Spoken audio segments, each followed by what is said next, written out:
ஏன்னா இன்னைக்கு காலகட்டத்துல வந்து கதை சொல்லிகள் வந்து ரொம்ப முக்கியமா இருக்கிறாங்களோன்னு தோணுது எனக்கு. கடந்த காலங்கள காட்டிலும் இடையில ஒரு தொய்வு வந்த மாரி தெரிஞ்சது. இப்ப நெறைய கதை கேட்கறாங்க.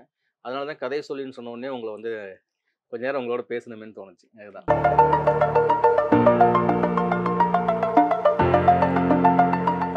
நேயர்களுக்கு செவி இன்ப சங்கீதாவின் அன்பான வணக்கம்.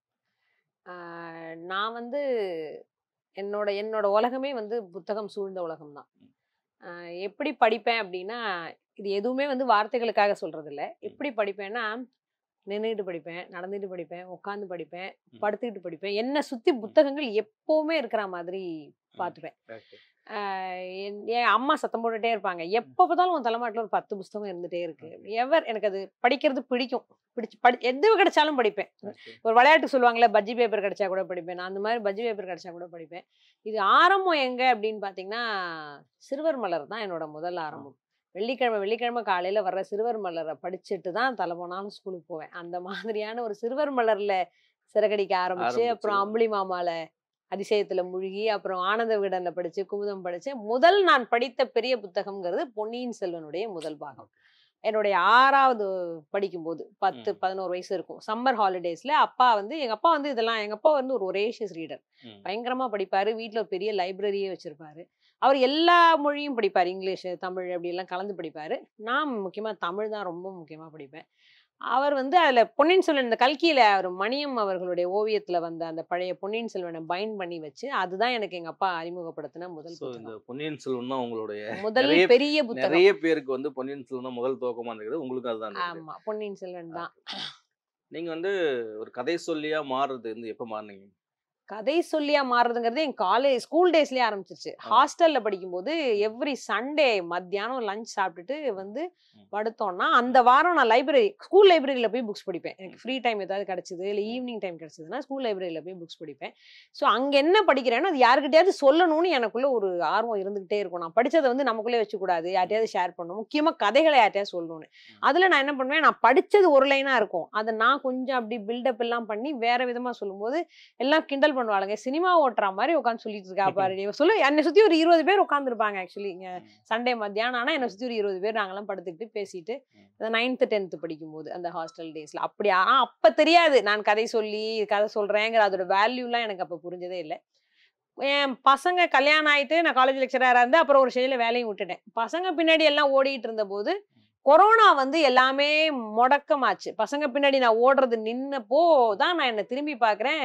சங்கீதா உனக்குன்னு ஒரு அடையாளம் இல்லையா? நீ தனியாவா இருக்க? நீ எப்படி இருந்த காலேஜ் டேஸ்ல? 15 வருஷமா ஒண்ணுமே இல்லாம ஆயிட்டியேன்னு எனக்குள்ள ஒரு பெரிய தாக்கம் வந்தது கோவிட்ல தான். அப்ப ஏன் நிக்கணும்? நம்ம ஏன் நிக்கணும்? சரி நமக்குன்னு ஒண்ணுமே இல்லாம போகும்போது, பசங்க பிஸி ஆயிட்டாங்க. ஆன்லைன் கிளாஸ்ல பிஸி ஆயிட்டாங்க. வெளியில போறதுக்கு வேலை இல்லங்கிற ஸ்டேஜ் வரும்போது தான், ம். அப்புறம் தான் என் கணவர் சொன்னாரு, "நீ வந்து கதை புக்கெல்லாம் பயங்கரமா படிப்பேல்ல, இப்ப அப்பவும் கல்யாணம் ஆனதுக்கு அப்புறமும் நான் சாப்பிடும்போது படிச்சுக்கிட்டு தான் சாப்பிடுவேன். என்னால படிக்காம சாப்பிடவே முடியாது. அதெல்லாம் எங்க மாமியாரே, "கொஞ்ச நேரம் புஸ்தகத்த மூடி வச்சுட்டு சாப்பிடேன்" அப்படின்னுவாங்க. "இல்ல, இல்ல படிச்சா தான் சாப்பிட்ட மாரியே இருக்கு" அப்படின்னு அப்பவும் ஏதாவது படிச்சுட்டு தான் நான் சாப்பிடுவேன். ஸோ அப்படி அவரு எனக்கு தூண்டுகோலா இருந்து, "நீ ஆரம்பி ஒரு யூடியூப் சேனல். பொன்னியின் செல்வன சொல்ல ஆரம்பி" அப்படின்னு சொன்னது தான். பொன்னியின் செல்வன் தான் உங்களுடைய கதை ஆமா. சொல்லியோட துவக்கம். முதல் துவக்கம். பொன்னியின் செல்வன் தான் உங்களுடைய முதல் வாசிப்புன்னு சொன்ன உடனே, எனக்கு கண்டிப்பா. பக்கத்திலேயே பாருங்க இவ்வளவு பெரிய பொன்னியின் செல்வன நாங்க வச்சிருக்கோம். இது எங்களுடைய வெளியீடு. கண்டிப்பா. அ இதுல வந்து என்ன ஒரு விஷயம்னா, இந்த மாரி ஒரு கேரக்டர் மேப்லாம் போட்டிருக்கோம். சூப்பர்.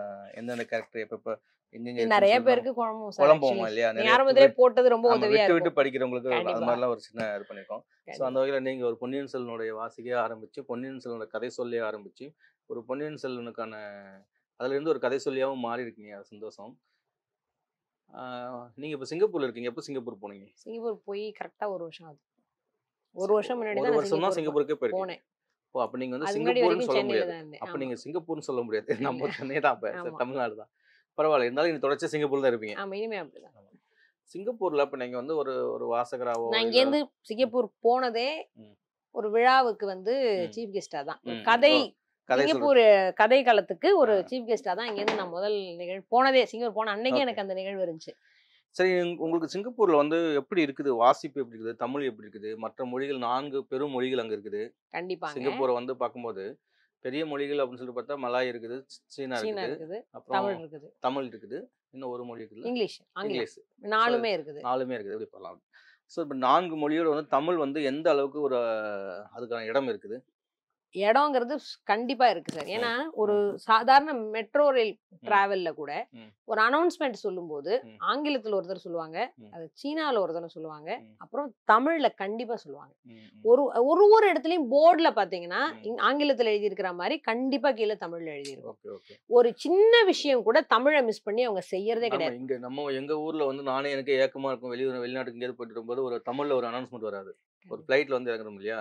ஹிந்தில சொல்லுவாங்க, இங்கிலீஷ்ல சொல்லுவாங்க. தமிழ்ல அனௌன்ஸ்மென்ட்டே வராது. அட்லீஸ்ட் அந்தந்த மாநிலத்தினுடைய மொழியிலாவது அந்தந்த கண்டிப்பா. ஜோன்ல வந்து அந்தந்த மொழிகள் வந்து இருந்தா நல்லா இருக்குன்னு தோணும். கண்டிப்பா. பட் அந்த வகையில வந்து சிங்கப்பூர். ஏர்போர்ட்ல கூட தமிழ்ல எழுதி போட்டிருப்பாங்க ம். சார். தமிழுக்கு அவ்ளோ முக்கியத்துவம் குடுக்குறாங்க. Okay, okay. அங்க வந்து லைப்ரரி வந்து பயங்கர ஃபேமஸ். ம். தேசிய ஆமா, ஆமா. நூலகம்ங்கிறது விக்டோரியா சாலைங்கிற ஒரு இடத்துல தான் இருக்கு. ஆனா, எல்லா ஏரியாவுலயும் ஒரு ம். பெரிய பெரிய லைப்ரரி வச்சிருக்காங்க. இப்ப ஓகே. நம்ம ஊர்ல சாதாரணமா நம்ம பார்க்குற சின்ன லைப்ரரி மாரி, பெரிய லைப்ரரி ஒரு ஒரு ஆமா. ஏரியாவுலயும் இருக்கும். இப்போ சிங்கப்பூர்ல இருக்கிற வாசகர்கள் நெறைய பேர் புத்தகம் வாங்காம போறதுக்கு கூட அதுவும் கூட ஒரு காரணம். ஓ! லைப்ரரி நெறைய ஏன்னா, அவங்க என்ன இருக்கிறதுனால. சொல்றாங்கன்னா, நீங்க வெளியிட்ட அடுத்த 1 மாசத்துல எங்களுக்கு புது புத்தகம் எங்க லைப்ரரில கிடைக்கும். எல்லா கண்டிப்பா. லைப்ரரிலயும் கிடைக்கும். வச்சிருக்காங்க. நாங்க ஏன் வந்து காசு குடுத்து கஷ்டப்பட்டு அங்க இருந்து வாங்கிட்டு நாங்க போய் இங்க வாசிக்கிறோம்னு சொல்றாங்க. அது 2 ஒரு வகையில ஓ! நல்லது தான். ஒண்ணும் தப்பு கிடையாது. ஏன்னா, கரெக்ட். லைப்ரரிய பயன்படுத்தணுங்கிறதுக்காக தான் அவ்வளோ அந்த நாடு வந்து அவ்வளோ எல்லாராலயும் வாங்க முடியுமா? வாங்க அத்தனை முடியாது. அப்புறம் புத்தகங்கள்னு வந்து ஒரு ஒரு நாட்டுல இருந்து இன்னொரு நாட்டுக்கு வாங்குறதும் ஒரு ம். பெரிய இதா இருக்கிறதுனால, அது பயன்படுத்துறாங்க. அது ஒரு நல்ல விஷயம் தான் கண்டிப்பா. நாங்க இல்ல. அத ரொம்ப சந்தோஷமா தான் நெறைய பேருக்கு நானே சொல்லுவேன். கண்டிப்பா. நம்ம ஊர்ல வந்து ஒரு ஒரு புத்தகம் வெளியாகி 5 வருஷம் ஆனா கூட அது லைப்ரரில கிடைக்குமாங்கிறதுக்கு உத்தரவாதம் இல்ல. ஆனா கண்டிப்பா. சிங்கப்பூர்ல ஒரு நல்ல புத்தகமா இருந்துச்சுன்னா, அது அடுத்த 2 வாரத்திலேயே கூட கிடைக்குது சில நேரத்துல. கண்டிப்பா. இப்படிதான் இருக்குது சூப்பர். நாடுகள். இந்த நாட்டுல ஏன் இப்படி இருக்காங்கன்னு தெரியலன்னு சொல்லிட்டு வருத்தப்பட்டதும் உண்டு. சிங்கப்பூர பாராட்டுனதும் உண்டு. இல்ல ஆக்சுவலி லைப்ரரியோட விசேஷம் என்னன்னு பார்த்தீங்கன்னா, ம். ஒரு லைப்ரரிலயும் ம். மாசம் 1 நாள் ம். ஏதாவது ஒரு கதை சொல்லிகள் போய் உட்கார்ந்து, ம். ம். அந்த லைப்ரரியில இருக்கிற தமிழ் புத்தகங்கள் முக்கியமா குழந்தைங்க அடுத்த தலைமுறைக்கு தமிழ் மறந்துடக்கூடாதுங்கிறதுல அவங்க ரொம்ப கிளியரா இருக்காங்க. அதே ம். மாரி படிப்புலயும் வந்து இந்த மதர் டங்ங்கிறத கண்டிப்பா இன்ட்ரோடியூஸ் பண்றாங்க. ம். மதர் டங் படிக்கிறவங்களுக்கு தான் அந்த ஊர்ல 11த், 12த் அட்மிஷன், காலேஜ் அட்மிஷன்லாம் கம்பல்சரி வச்சிருக்காங்க. நீங்க இந்த போனா மாரி தான். படிக்கணும். ம். இப்ப ம். என் பொண்ணே இங்கேருந்து படிக்கும்போது அவ மதர் டங் வந்து 8த் வரைக்கும் தான் படிச்சா. ம். 9த்ல எனக்கு வேண்டான்னு இங்க விட்டுட்டா. ம். ஆனா அவங்க போனதுக்கப்புறம், "இல்ல நீ ம். மதர் டங் படிக்கிறதா இருந்தா இங்க கன்டின்யூ பண்ணுங்க. ம். இல்லன்னா நீங்க ஊருக்கே போயிருங்கங்கிற" மாரி அப்பா! சொல்ட்டாங்க. எவ்வளோ இல்லைங்க நான் சந்தோஷமா இருக்குல்ல. நிஜமாவே இங்க வழியே இல்லாம அவன் இங்க தமிழ் வந்து படிக்கிற ஒரு தமிழ்நாட்டுல சூழ்நிலை பொறந்த வந்துருச்சு. ஒரு தமிழர் வந்து தமிழரா இருக்கிறவங்க, தமிழை வந்து தாய்மொழியா இருக்கிற ஒருத்தர் வந்து தமிழ் படிக்காமயே தமிழ்நாட்டுல வந்து வாழ முடியுங்கிற ஒரு கட்டாயம் இருக்குது. ஒரு நெலைம ஒரு இருக்குது. நிலைமை இருக்குது. அப்படியே கவர்மெண்ட் ஜாப் கூட போயிருவாங்க. கண்டிப்பா. அதுக்கும் வாய்ப்பு இருக்குது. அதுக்கெல்லாம் அங்க வாய்ப்பே இல்ல சார். அ மதர் டங் படிக்கிறவங்களுக்கு தான் அங்க காலேஜ் அட்மிஷன். உண்மையிலேயே இது மதர் ரொம்ப டங் நல்ல விஷயம். படிக்கிறவங்களுக்கு இந்த தான் மாதிரி தான் இங்க கொண்டு வரணும்னு குடுக்குறாங்க. நாங்கலாம் விரும்புறோம். அதுலயும் ஹையர் லெவல் மார்க் வாங்குறவங்களுக்கு தான் அந்த டாப் கிரேட் காலேஜஸ் குடுக்குறாங்க. ம். அதுலயும் வச்சிருக்காங்க. ம். தமிழ்ல நீ எவ்வளவு மார்க் வாங்கியிருக்கேங்கிறத வச்சு காலேஜ் அட்மிஷனையும் குடுக்குறாங்க. ம். அது ரொம்ப பெரிய இப்ப லைப்ரரி பத்தி சொல்லும்போது என்ன சொன்னேன்னா, ம். ஒரு மாசமும் ஒரு கதை சொல்லி வந்து, ம். அங்க இருக்கிற தமிழ் புஸ்தகங்கள எடுத்து, ம். ஒரு ஒரு நான் ஒரு வெள்ளிக்கிழமை இப்ப எனக்கு வந்து அடுத்த வருஷத்துலேருந்து குடுத்துருக்காங்க. ம். வருஷம் முழுக்க ம். 3வது வெள்ளிக்கிழமை ம். ஹார்பர் ஃப்ரண்ட்ங்கிற இடத்துல இருக்கிற லைப்ரரியில ம். போய் உட்காந்து நான் அங்க இருக்க பிள்ளைங்கள கூட்டு வச்சு ஆடணும், பாடணும், கதைய பத்தி அதுங்களுக்கு சொல்லி, அதுங்க அந்த புத்தகத்த படிக்கணும்னு அதுங்களுக்கு ஒரு ஆர்வத்த நான் உண்டாக்கணும். ம். அந்த மாதிரி ஒரு ரெகுலர் சிஸ்டம் எல்லா லைப்ரரியிலயும் இருக்கு அது. ஓகே. ஏன் புங்கோல்ங்கிற ஏரியால இருக்கு, செங்காங்ல இருக்கு. எனக்கு ஹார்பர் ஃப்ரண்ட்ல குடுத்துருக்காங்க. ஸோ நாங்க போய் உட்கார்ந்து அந்த பிள்ளைங்கள வாசிப்ப ஊக்குவிங்க. லைப்ரரியில இருக்க புஸ்தகத்த எடுத்து அந்த பிள்ளைங்க படிக்கிறது. அது எப்ப படிக்கும்? நீங்க அதோட கதைய 4 லைன் சொல்லிட்டு, இத போய் படிச்சுக்கிட்டு வா எனக்கு அடுத்த மாசம்னு சொன்னீன்னா தான் அது படிச்சுட்டு வரும். அப்படின்னு வாரம் ஒரு அந்த மாரி செய்ற மாதிரி ஒரு மிகப்பெரிய ஸ்கீம் வச்சிருக்காங்க. நீங்க உங்களுடைய யூடியூப் பேரே வந்து செவி இன்பம்னு வச்சிருக்கீங்க. ஆமா. கற்றலின் கேட்டல் நன்று அப்படின்ற மாரி. கொஞ்சம் வித்தியாசமா இருந்தாலும் கூட ஒரு குழந்தைகளுக்கான ஒரு பயிற்சி அல்லது ஒரு கதை சொல்லல்ங்கிற முறையில அது ஓகே தான் அது. அது வரவேற்கப்பட வேண்டிய விஷயம் தான். நீங்க வந்து ஒரு எழுத்தாளராவும் கொஞ்சம் ஆரம்பிச்சிருக்கீங்க. ஆமா. லேசா ஆரம்பிச்சேன். அ அப்புறம் அது அது ஏன் வந்து தொடரல? ஏன் அத நிறுத்திட்டீங்க?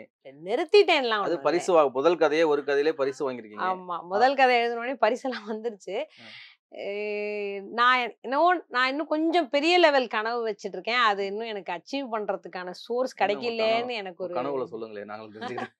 இல்ல எனக்கு பெரிய வரலாற்று நாவல் அ, எழுதணுங்கிறது அ. என்னுடைய மிகப்பெரிய கனவு. சரி. அதுக்கான எல்லா சோர்ஸும் தேடி, தேடி, தேடி கொஞ்சம் கொஞ்சமா சேர்த்துட்டு இருக்கிறேன். கொஞ்சம் என்னோட ஃபுல் கன்டென்ட் கிடைச்ச ஆமா. உடனே நீங்க செய்யணும் வரலாற்று நாவல் சொன்ன அப்படின்னு உடனே, இருக்குது. நீங்க அன்னைக்கு நம்ம செம்பியன் திருமேனி வரலாற்று நாவல் வெளியீட்டு விழாவுல, நீங்க ஒரு 2 நிமிஷம் தான் வந்து பேசுனீங்க. அதுல வந்து குறிப்பா அந்த அந்த கதை சொல்றது வந்து ஒரு மியூசிக்கோட ஒரு சின்னதா அத வந்து ஒரு எஃபெக்ட் மியூசிக் கண்டிப்பா. அண்ட் எஃபெக்ட் அப்படி ஒரு நம்ம கமலஹாசன் சொல்லுவார்ல ஒரு சாங்ல, ஒரு ஓங்கி உயர்ந்த காடுங்கிற மாரி நீங்க அழகா சொன்னீங்க. ஆமா. அது எனக்கு ரொம்ப புடிச்சிருந்தது ஆக்சுவலா. அது கண்டிப்பா, மட்டும் இல்ல, குழந்தைங்களுக்கெல்லாம் அப்படி சொன்னா தான் கண்டிப்பா. சரியும் கூட. அது வந்து எனக்கு தெரிஞ்சு அப்படி சொல்றது வந்து ரொம்ப ரேர். ஒரு நாடகமாவே அத வந்து நிகழ்த்தி காட்டுற மாதிரியான ஒரு கதை சொல்லும் முறை அது. அது வந்து உங்களுக்கு எந்த அளவுக்கு எல்லாத்துக்குமே அப்படிதான் எல்லாமே பெரும்பாலும் அப்படிதான் சொல்லுவீங்களா? எல்லா கதைகளும் பெரும்பாலும் அப்படிதான் ஆ, சொல்லுவேன். ஆ, பொதுவா சமூக கதைகள்ல அதுக்கான வாய்ப்புகள் கொஞ்சம் கம்மியா இருக்கிற மாரி தெரியும். ஆ. அப்ப என்ன பண்ணுவேன்னா, அந்த சூழ்நிலைய எடுத்துப்பேன். இப்ப ம், ராத்திரி நேரமா இருக்குன்னா, ம், ராத்திரிக்கான எஃபெக்ட். ம், பகல் நேரமா இருக்குது, ஒரு ம், பறவை பறக்குது, பறக்கிற சவுண்ட் கதையில அப்படி இல்லன்னா கூட, ம், ஒரு பகல் நேரத்த சூரியன் தக தகன்னு மேல வந்தான். அப்படிங்கிற மாரி சொல்லி அந்த ம். பகல கொண்டு வருவேன். ஐ இப்போ ஒரு போர்க்காட்சி சொல்லும்போது நம்ம நெறைய வாய்ப்பு இருக்கும் நமக்கு. ம், அம்பு, வில்லு, ஆ, வேலெல்லாம் சொல்றதுக்கு. ம், சமூக கதைகள் சொல்லும்போது அந்த வாய்ப்பு இருக்காது. ஃபார் எக்ஸாம்பிள் இப்ப யானை டாக்டர் கதை சொல்லும்போது ம். வந்து, யானை அ டாக்டர் கதை சொல்லும்போது எப்படி ஒரு யானைய நீங்க உருவப்படுத்துவீங்க? ஆமா. கைய தூக்கி அப்படின்னு அந்த யானை சரி, பிளிர்ற சரி. மாரி ஒரு காட்சிய வந்து ஒரு பறவை சொல்லுவேன். இரவுல வந்து ஒரு ஆந்தை ஒரு இடம் விட்டு இடம் பறக்குது. நமக்கு வந்து பார்க்கறதுக்கே அது ஒரு ஒரு இதா இருக்கும். இரவு நேரத்துல ஆந்தைங்கிறதே நமக்கு வந்து ஒரு எஃபெக்ட்டே பயங்கரமா நமக்கு அது இருக்கும். எப்படி இருக்கு? நீங்க உங்களுடைய கதை சொல்றதுல கொண்டு வருவீங்க?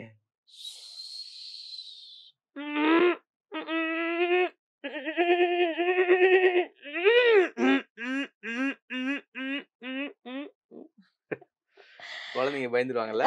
சில நேரத்துல. இல்ல சார். ஆக்சுவலி குழந்தைங்களுக்குன்னு இத ஆரம்பிச்சது. ஆனா, ஆ. பெரியவங்க இத ரொம்ப ரசிக்கிறாங்கங்கிறத அப்புறம் நான் ம். போக புரிஞ்சுக்கிட்டேன். சரி ஒரு பெரியவங்களுக்கும் பெரிய ஒரு ஒரு அருவி, ஒரு காடு, ஒரு அருவி கொட்டுது. பகல்ல தான் இருக்குது அது. தனிமையா இருக்குது. ஒரு அருவி கண்டிப்பா. கொட்டுது. சல் சல் சல் சல் சல் சல் சல் சல். ம். சோன்னு அப்படியே அருவி கொட்டுது. ம். அந்த இடத்துக்கு அப்படியே குளிருது. சிக்கு சிக்கு சிக்குன்னு நிக்கிறோம். காடு. ஊ, ஊ, சிக் சிக் சிக் சிக் சிக் சிக் சிக். ஊ, ஊ. அ என்னால சூப்பர்.